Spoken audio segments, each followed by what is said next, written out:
เนาะคือสิบ่ได้เอาล้างถ้วยซ้ำไปจักอันนี้งามซ้ำเนาะ ไปทางไหนเบิดเด้สมอยสิมีซะเนาะเนาะโอ้เพิ่นอาบน้ำบ่แม่อืมอืมแม่อันแม่ลงมาพี่เนี่ยแม่เฮาสิถาม หน่อยหนึงเอเห็นแม่เพิ่นไปซักยาว่าคันก็ตนก็โตเนาะมาเบิ่งอยู่หั่นเป็นหยัง เอ้นี่พี่น้องไอ้เนาะทางเมนุ่มเพิ่นใส่เนาะได้เฮือนงามเลยโอ้ยยิ้มเปื่อยๆบาดนี้พี่น้องไอ้สบายดีแม่โอ้ยสบายดีใช่ว่าเป็นนั่นคันมันเป็นนี่ใดแม่โอ้เอ้าเป็นแต่หม่องเดียวนี่บ่ดูโอ้ยเป็นอันโอ้ยเบิ่งให้พี่น้องเพิ่นเบิ่งแน่อ๋อเจ้าอันได้เฮ็ดเอาบ่ได้เอายาหยังทาแม่อยู่เฮ็ดหยังอยู่ทั้งเฮือนน่ะมันล้างที่เลยอ๋อเป็นนี่ใดแม่อันนี้หม่องล้างถ้วยเนาะบ่ล้างกินข้าวฮะตัวบ่ให้ล้างกินข้าวถ้าได้กินข้าวเอาไปเอาสิเอาเป็นบ่อนกินข้าวโดยกูเป็นว่าสอนซองเท่านั้นแล้วอันนี้ ดินผู้บ่าวอยู่นี่เนาะ เอ้าผู้สาวก็ต้องมีผู้บ่าวตัวพี่น้องเอ้ยเอ้ามื้อนี้นี่หิวนี่มาให้มื้อนี้ให้สร้างเพิ่นมาดิดกันอ่ะเนาะอันนี้สีเด้อสีให้สร้างเพิ่นทามื้ออื่นใช้ขอถ่ายรูปกับสีแน่เนาะเด้อจับเอาขึ้นมาสิ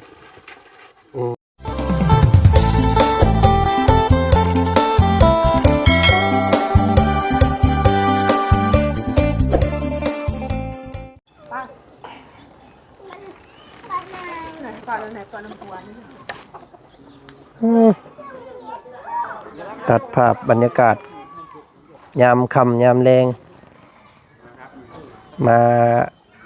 หน้าบ้านเฮือนซ่านของน้องครัวน้องจันเพิ่นพี่น้องไงเนาะ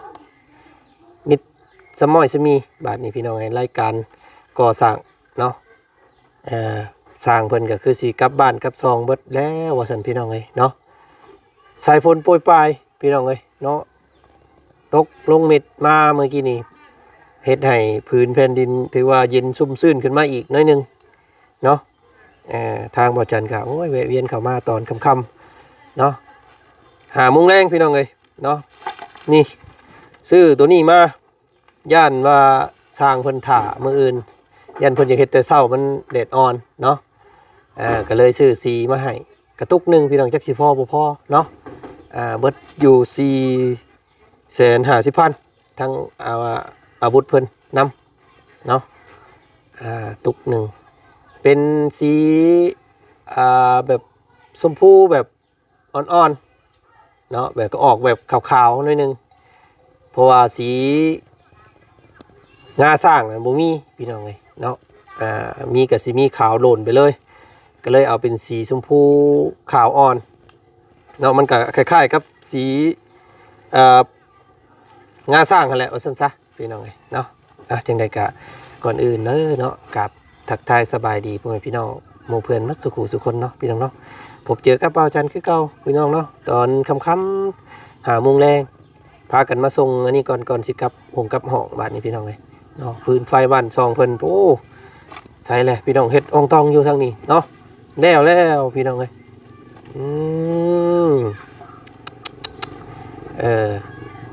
เป็นทรง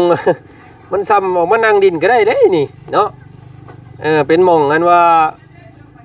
นั่งกินข้าวกินน้ำก็ได้ได้นี่พี่น้องเลยมันโมเมนต์ได้หม่องล้างถ้วยล้างบวงอันนี้เนาะงามโอ้ดังคอยทางเบิ่งแขกคนมาก็ได้ได้นี่พี่น้องเลยญาติแต่น้องหัวเพิ่นบ่ล้างถ้วยล้างบวงใส่เท่านั้นแล้วค่อยว่าสิเป็นน้องซอนซองแล้วเนาะบาทนี่พี่น้องเลยได้มองนั่งพิงดินยามแรงเสยเนาะคำว่านั่นก็ได้งามเลยน้องเป็นทรงโมเดิร์นเสยเนาะโอ้คักพี่น้องเป็นเห็ดเนาะมันสิเป็นมองล่างถวยล่างบวงอยู่บ่ได้บาทในพี่น้องเอ้ยเนาะป้าลุงเฮารุ่นเบิ่งบ่าเมเพิ่นสิล่างถวยล่างบวงใส่บ่เนาะหรือว่าจังใดก็ติดตามเบิ่งอีกพี่น้องเอ้ยอย่าเฮ็ดคือน้องสอนเด้อกัน น้องสอนคนทำให้ของพี่น้องเอ้ยเนาะสร้างเฮือนครัวให้บ่ยอมจุไผใส่เอาเป็นเฮือนนอนเสยเนาะเอ้ยเพิ่นสมควรลองเบิ่งน้องหัวกับน้องจันว่าสิเป็นแบบนั้นบ่มื้อนี้เนาะโอ้งามเด้อพี่น้องอ๋อลึใส่เบิ่งให้พี่น้องเบิ่งไกลๆก่อนนี่เรียบร้อยแล้วพี่น้องเอ้ยเนาะอุปกรณ์ก็ถือว่าเกือบผู้ดีเลยพี่น้องเอ้ยเนาะยังขาดสีนี้งบนำบ่าวบุญบ้านป่านำบ่าวจันทร์แล้วก็บ่าวบุญสารวัตร3คนเนาะสมทบเฮ็ดนิรเวศเฮือนให้น้องเพิ่นนี่แหละพี่น้องเอ้ยเนาะก็ได้ประมาณนี้เนาะ4 ล้าน 5ค่าจ้างพี่น้องเอ้ยก็ค่าอุปกรณ์ก็ประมาณ8 ล้านกว่าเนาะก็ถือว่าได้บันไดแล้วก็ได้อันนี้เนาะสังกะสีมันสิแพงน้ำเสาพี่น้องเสาดินเป็นเสาดินเนาะเป็นเสาปูนก็เลยอยากแพงเนี่ยเนาะเป็นยังไงพี่น้องเนาะถืออกถือใจอยู่พอเนาะ FC ผู้ใหญ่ใจดีพอลุงทั้งแม่ป้าเนาะพอบุญทงกับแม่บุญมีพี่น้องเนาะทางช่องของบ่าวจันแม่บุญมีเพิ่นสดสวยน้องเพิ่นให้มีเฮือนบ้านงามว่าซั่นซะสีย่อมบันไดนี่เบิดพี่น้องเด้อเนาะสิเบิดงบก่อนบ่มีซ้ำบ่มีงบอันน่ะย่อมเสาเฮือนกับบ่มีเนาะว่าสิเอาสีมาให้เพิ่นย่อมมันบันไดเนาะเป็นลูกติ้งลูกตังนี่นะบ่มีซ้ำเบิดแล้วโอ้ยเฮ็ดจังไดบาดนี้พี่น้องเอ้ยเอาซ้ำนี้แหละเนาะคำเบิดซ้ำนี้ก็เอาซ้ำนี้แหละพี่น้องเอ้ยเฮ็ดจังไดเฮ็ดตามงบเนาะเพิ่นเฮ็ดอีหยังอันนี้พี่น้องเอ้ยเนาะโอ้ต้องสร้างเพิ่นเทฐานเนาะเทฐานนั่นบันไดไว้เพราะว่า FC เพิ่นคอมเมนต์มาว่าอยากให้ใส่ฐานบันไดแน่ว่าซั่นเนาะพอดีปูนยังเหลืออยู่ครึ่งกระสอบพอดีเพิ่นเฮ็ดให้เลยเนาะพอดีเสื่องบันไดพอดีอันนี้ก็ได้พี่น้องเอ้ยเนาะนี่สายคาตรงลงมานี่เนาะบันไดพาดอยู่ข้างกลางถ้าฝนตกแบบบ่ลมฝนบ่ตกก็แม่นบ่เปียกเนาะบ่เป็นหยังคักเด้อบาดนี่ย่านแต่น้องจันเพิ่นออกมานั่งดินผู้บ่าวอยู่พี่เท่านั้นแล้วอันนี้พี่น้องเอ้ยเนาะคือสิบ่ได้เอาล้างถ้วยซ้ำไปจักอันนี้งามซ้ำเนาะ ไปทางไหนเบิดเด้สมอยสิมีซะเนาะโอ้เพิ่นอาบน้ำบ่แม่แม่อันแม่ลงมาพี่เนี่ยแม่เฮาสิถาม น้อยหนึงเห็นแม่เพิ่นไปซักยาว่าคันก็ตนก็โตเนาะมาเบิ่งอยู่หั่นเป็นหยัง นี่พี่น้องไอ้เนาะทางเมนุ่มเพิ่นใส่เนาะได้เฮือนงามเลยโอ้ยยิ้มเปื่อยๆบาดนี้พี่น้องไอ้สบายดีแม่โอ้ยสบายใช่ว่าเป็นนั่นคันมันเป็นนี่ใดแม่โอ้เอ้าเป็นแต่มุงเดียวนี่บ่ดูโอ้ยเป็นอันโอ้ยเบิ่งให้พี่น้องเพิ่นเบิ่งแน่อ๋อเจ้าอันได้เฮ็ดเอาบ่ได้เอายาหยังทาบ่ไม่มีน่ะอันเฮ็ดซะว่าน้องเพิ่นพาไปซักยาบ่โดยอันเป็นแต่ดนนะบ่อันนี้โดนแล้วเป็นคล้ายๆแบบอันแบบพื้นคันพื้นกากนี่นะพี่น้องไงเนาะโอ้คันบ่คันนั่นอันเชียยานี่คันเนาะถึกแดดแห่งคันได้นี่เนาะอันนี้ก็โอ้แล้วมันชักนี่ตายกับจัดมันไปสุกเป็นตุ่มแล้วก็อันเป็นพอกเป็นมันอันนี้มันแตกบ่หรือว่าแม่เก่ามันบ่บ่บ่ได้เก่าแต่ไปชักอันนี้เฮือน โอ้ไปซักอันนั้นแหละมันหะเสื้อเฮาเนาะก็เลยเป็นอันนี้เลยโอ้ชงสิเจ็บซ้ำนอนรูปแล้วกลางคืนมาเนาะเพิ่นตะเก้าแบบนี้เนี่ยเพิ่นบ่ให้กินปลาแดกเนาะแม่นบ่มีกระสับแล้วบ่ได้กินบ่ได้หายาเนาะยาเอายาตัวที่เพิ่นอันแก้แพ้มาทาเนาะลองเบิ่งเนาะแม่เด้อเดี๋ยวจักมื้ออันลูกสิซื้อมาฝาก เอาถ่าน้องเพิ่นก่อนซั่นน่ะเฮ็ดหยังแม่อยู่เฮ็ดหยังอยู่ทั้งเฮือนน่ะมัน ล้างถ้วย อ๋อเป็นนี่ได้แม่อันนี้หมุงล่างถ้วยเนาะบ่ล้างกินข้าว ฮะ ตัวบ่ให้ล้างกินข้าวถ้าได้กินข้าว เอาไปเอาสิเอาเป็นบอลกินข้าว โดย กูเป็นว่าสอนซองเท่านั้นแล้วอันนี้ เออมวยล่างบาดนี่หวายเพิ่นเฮ็ดให้ล่างถ้วยบ่ล่างถ้วยเอาแล้ว นั่งให้กินข้าวนั่ง เป็นหมองนั่งดินเฉย โดย เอาอีกแล้วพี่น้องเอ้ยเนาะสิเฮ็ดใช้เสาล่างถ้วยอยู่ใช้ฉบาดนี่ ล้างอยู่ตลาดที่นี่ ลงมาล่างอยู่ตารางพี่กู สร้างว่าแท้พี่น้องเอ้ยเนาะเอาลองเบิ่งแต่คำว่ามันเหมาะหมองนั่งดินอยู่หั่นกัดห้อยติน้องเพิ่นบ่ได้เด้มันงามเนาะเป็นล่างถ้วยล่างบวงใส่ก็สิได้เด้ นั่งกินข้าวดิน นั่งดินนั่งเงินกินข้าวยามมันฮ้อนออกมานั่งอยู่หั่นเนาะคักเด้อเม่นความลาวได้พี่น้องมันงามเนาะมันงามได้นี่มึงเลยเนาะเหมาะเด้กับการนั่งกินข้าวเนาะ งามมีดอกไฟใส่อีกสิเอาอันถ้วยเอาบ่วงมาปะหั่นมันก็บ่คือเด้อบาดนี่โย้ยพี่น้องเอ้ยเอาแล้วแต่ทางครอบครัวเพิ่นเนาะถ้าเพิ่นเอาสิเอาไว้หมองนั่งดินนั่งกินข้าวก็ชุดแล้วแต่พี่น้องเอ้ยถ้าบ่ขี้คร้านโจมอันถ้วยโจมบ่วงลงมาตารางเนาะ มันก็เป็นตาอยู่ได้พี่น้องเอ้ยเนาะเป็นตาบ่อยากล้างถ้วยใส่อยู่ได้งามเฮ็ดอองตองอยู่เนาะโอเคไก่ก็ยอดอยู่บัดนี้เนาะมันจื้อคอกอยู่บ่แม่ไก่จื้ออยู่เนาะบ่ได้มีตัวเสียบ่ได้มีตัวตายบ่เอาพี่น้องยังขั้นตอนเดียวบาดนี้คือขั้นตอนย้อมสีเนาะย้อมสีอันทวนอันเป็นลมเนาะลองเบิ่งพี่น้องไอ้สีชมพูอ่อนมันสิเข้ากันอยู่บ่กับเพื่อนน้องเพิ่นเนาะตามที่บ่จันเบิ่งนี่มีสีเดียวนี่เข้ากันนอกจากหันก็สิเป็นสีแดงเลือดนกแดงเข้มแดงแจ๊ดพี่น้องเอ้ยเนาะแล้วก็สีเขียวมันเลยก็เลยเอาสีนี้เนาะเป็นสีพิงค์พิงเกเนาะพิงแบบว่าอ่อนๆนะพี่น้องไงเนาะโมเมนต์พิงเข้มออกขาวๆนิดนึงเนาะกะถืออกถึกใจอยู่บ่หรือว่าจังใดกะติดตามเบิ่งเนาะกะเพิ่นย่อมเบิ่งพี่น้องไงบ่สิพ่อบ่จังใดเนาะติดตามเบิ่งเด้อ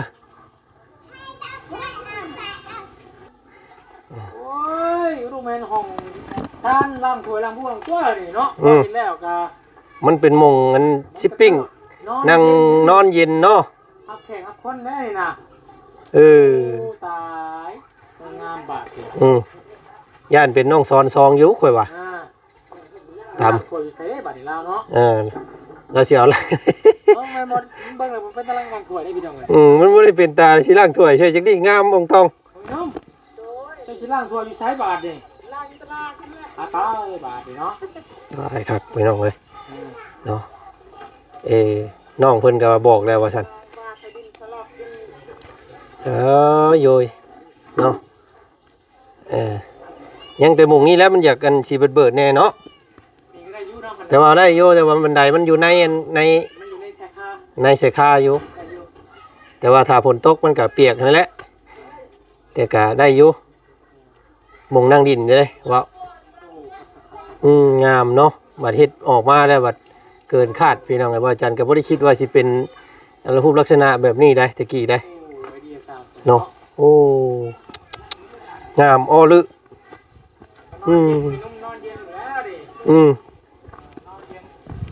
สำเร็จเรียบร้อยพี่น้องเด้อเนาะงามอ่องตองนี่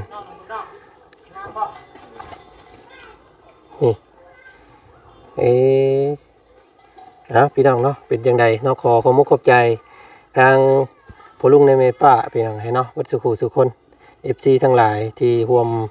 กันเชียร์แล้วก็คอมเมนต์ที่เตือนเข้ามาเนาะเกิดให้เป็นภาพเฮือนซ่านอันงดงามหลังนี้ เดี๋ยวอีกอึดใจเดียวมื้ออื่นน่ะสิสำเร็จพี่น้องเนาะย้อมสีเนาะย้อมสีมุงมันมืดนี่พี่น้องเอ้ยให้สีขาวแจ้งสว่างกว่านี้เนาะก็สิถือว่าสำเร็จว่าซั่นซะจ่ายค่าสร้างเพิ่นมื้ออื่นนี่พี่น้องเอ้ยแล้วก็คุยกันเรื่องต่อสายเจาะบาทนี่เนาะเจาะน้ำก็ถือว่าสำเร็จแล้วบาทนี่พี่น้องเอ้ยเนาะสิมีหยังต่อให้น้องเพิ่นก็จังว่างบอันซื้อสีนี่เบิดแล้วเนาะบุญเนาะสิเอาสีมาย้อมมันนี่ ไปแล้ว เรียบร้อยบ่จันยังเดืออยู่แต่ว่าสิรอสีตัวนี้ก่อนยันมันบ่พอเนาะทรงสิบ่พอครับทรงสิเอามาอีกตุกหนึงพุ่นไปจักอันนี้งดงามอีหลีเนาะเป็นทันสมัยไปเลยพี่น้องเอ้ย เป็นบ้านทันสมัยไปเลยเนาะ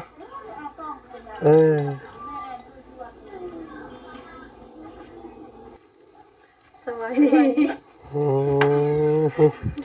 อย่างนี้จังพอผลจังตกบาทนี้พี่น้องเลยพากันใส่สิ้นเนาะปกติบ่เห็นใส่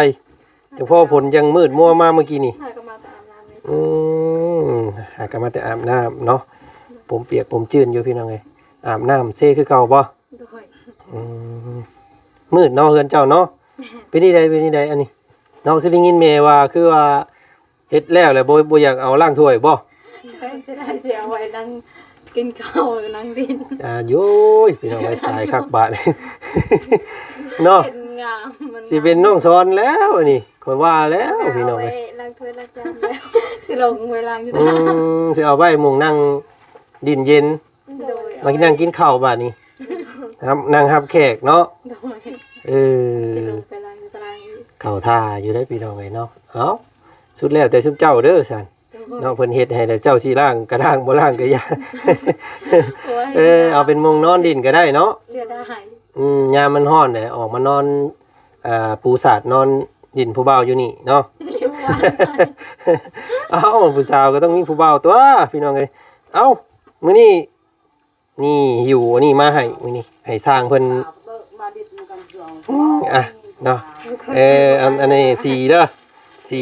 ให้สร้างเพิ่นทามื้ออื่นใช้ขอถ่ายรูปกับสีแน่เนาะนี่เด้อจับเอาขึ้นมาสิเอาไว้ให้สร้างเพิ่นจักเทื่ออ้ายมาสวยมายันเพิ่นเฮ็ดก่อนนะเนาะให้เพิ่นทาเป็นสีชมพูเด้อเป็นเฮือนผู้หญิงชมพูขาวๆสีชมพูอ่อนเนาะเอาไว้ดีๆเด้อยันบ่พอดอกถ้ามาบ่พอเดี๋ยวสิซื้อมาอีกมื้ออื่นเนาะสรุปแล้วเอาเป็นมุงนั่งดินเนาะมุงกินข้าวโอ้พี่น้องมันก็เหมาะ งามเลยผู้การล้างถ้วยล้างจาน เอาแล้วแต่เจ้าซะพี่น้องเอ้ย เนาะเมนุ่มเพิ่นก็บ่กล้าล้างน้ำใส่เราว่าสิเอาลงมาล้างอยู่ตารางเราว่ะเนาะบ่คือบ่ขี้คันคือเอาขึ้นเที่ยวลงกันแล้วแต่แล้วสัตว์พี่น้องเอ้ยเนาะงามเนาะเนาะงามบ่จำเจ้าว่างามบ่เอาเนาะคำว่างามก็พุ่นแหละขอมุกขอบใจทางพ่อกับแม่เพิ่นพุ่นแหละพี่น้องเอ้ยทางของบ่าวจันนี่สิมีแม่บุญมีเนาะทางบ่าวบุญสารวัตรนี่สิมีพ่อบุญทงพี่น้องเอ้ยเนาะแล้วก็ทางบ่าวบุญบ้านป่าเพิ่นก็คือสิมีเอื้อยอีหยังเนาะเอาพี่น้องเอ้ยเนาะฝากทางช่องบ่าวบุญบ้านป่านำเนาะ3ท่านพี่น้องร่วมสมทบเพื่อนเจ้าหลังนี้เนาะ ขอขอบใจทางแม่บุญมีและพ่อบุญทงและผู้ใหญ่ใจดีทั้งสองพ่อบุญบรรปาขอให้สุขภาพแข็งแรงขอให้อยู่ดีมีแรงไปใส่มาใส่ก็ขอให้ตลอดปลอดภัยเด้อแม่เด้อและความเจ็บป่วยให้ได้ความไข้บ่ให้มีปรารถนาสิ่งใดขอให้ได้สิ่งนั้นเด้อและขอบใจพวกอายนำเด้อที่เสียสละมาซอยน้องและก็ขอบใจพวกอายหลายๆขอให้สุขภาพแข็งแรงไปใส่มาใส่ก็ขอให้ตลอดปลอดภัยปรารถนาสิ่งใดขอให้ได้สิ่งนั้นเด้อขอให้ครอบครัวอยู่ดีมีแห่งเด้อสาธุ โอ้ยเนาะเอาน้องจันในฐานะน้องเพิ่นมาน้ำลังเนาะอวยพรให้พ่อเพิ่นแน่กับแม่เพิ่นแน่เนาะ ขอให้พ่ออยู่ดีมีแห่งเด้อความเจ็บอย่าได้ก็ไกลอย่าให้มีและพวกอายก็คือกันเด้อ จ้า ขอให้สุขภาพแข็งแรงไปใส่มาใส่กะขอให้ตลอดปลอดภัยเด้อสาธุขอให้อายุมันคนยืนเด้อพ่อเด้อ โอ้ยเนาะ และขอให้อยู่ดำรงดำรานไปดนๆเด้อสา สาธุเนาะโอ้ยเนาะพี่น้องเนาะถือว่าพวกเจ้าก็ทำบุญมาหลายพอสมควรได้พี่น้องให้เพิ่นจังซอยนี่เนาะผู้อื่นทุกข์กว่าซุมเจ้าก็มีแต่เพิ่นก็ยังบ่ได้ซอยเนาะอันนี้ถือว่าเป็นบุญวาสนาของซุมเจ้าเด้อ เนาะเพิ่นคือเพิ่นเว้าแล้วพี่น้องไอ้แข่งหยังก็แข่งได้แข่งบุญวาสนาแข่งกันบ่ได้เนาะจงเป็นคนมีน้ำใจอยากตอบแทนเพิ่นเนาะปลูกผักหลายๆแล้วก็เอาให้คุณเอาให้ทีมงาน เอามื้ออื่นกันเสียหญ้าเด้อเนาะมื้อนี้มื่นหูมื่นตาแล้วทางอ้ายก็สิขอโตเมื่อหอกกันแล้วบัดนี้ บ่กินข้าวกันบ่ อุ้ยบ่กินดอกพี่น้องเนาะกินเลย เมื่อกินอยู่ห้องพุ่นแล้วค่อยมันค่ำแล้วเดี๋ยวพวกอ้ายเมื่อหาอาบน้ำอาบท่าก่อนฮ้อนเนาะเอามื้อนี้ไปป้าก่อน โดยสบายดี สบายดีโอ้หาเบิ่งคักให้กดสาวลงกล่องเอ้ยยังก็มองกล่องเอ้ยบ่แม่นเนาะสาวอันน่ะยังก็อยู่เขตอันสารวัตรนะพี่น้องเอ้ยเนาะเอาเนาะโอเคพี่น้องทางคลิปนี้ก็ทางบ่จันมามอบสีทาบ้านเนาะให้ทางครอบครัวของน้องหัวเพิ่นเนาะเป็นสีพิงค์เนาะพิงค์ยูพิงค์วายเนี่ยพี่น้องพิงค์กันพิงค์อ่อนๆเนาะให้มืดเลยพี่น้องไอ้บาทนี่บ่เห็นหูบ่เห็นตากันแล้วเนาะพบเจอกันอีกคลิปหน้าแล้วกันพี่น้องคลิปนี้ทางบ่จันไปแล้วสบายดีสวัสดีเด้ออยู่ดีมีแห้งเด้อเนาะทุกพ่อทุกแม่ใจดีทั้ง FC ทุกท่านพี่น้องไอ้เนาะไปพี่น้องคลิปนี้ไปแล้วเด้อ